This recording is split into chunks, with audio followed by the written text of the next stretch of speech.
Elle est jugée depuis le début de la semaine pour avoir tenté d'assassiner ses 2 petits-enfants et son compagnon. 25 ans de réclusion criminelle ont été requis contre Marie-France L. aux Assises des Landes. Le verdict est attendu dans les heures qui viennent. Sur place, retrouvons Taliane Lobo.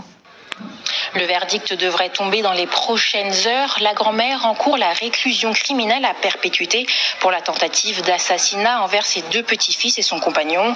Cet après-midi, les avocats des parties civiles ont plaidé devant la cour. Tous réfutent la thèse de l'accusé, c'est-à-dire celle d'une femme malade mentalement ayant agi contre sa volonté. Aux yeux de Maître Dutin, ce n'est plus Marie-France L. Il la surnomme la Diablesse d'Abbas, en référence à la commune où les faits se sont déroulés.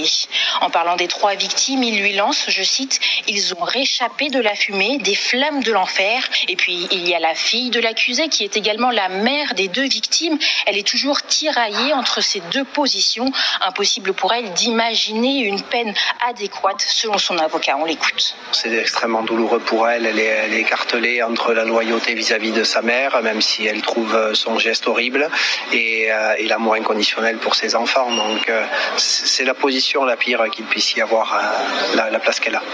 Quant à l'avocat général, il a requis une peine de 25 ans de réclusion avec une période de sûreté de 12 ans et un suivi socio-judiciaire. Il a déclaré au sujet des petits-fils qui n'ont aucun souvenir de ce soir-là, tant mieux pour eux, au moins ils n'ont pas vu leur mort arriver. Les jurés viennent de se retirer pour délibérer et reviendront dans quelques heures avec le verdict et clore une bonne fois pour toutes ce procès.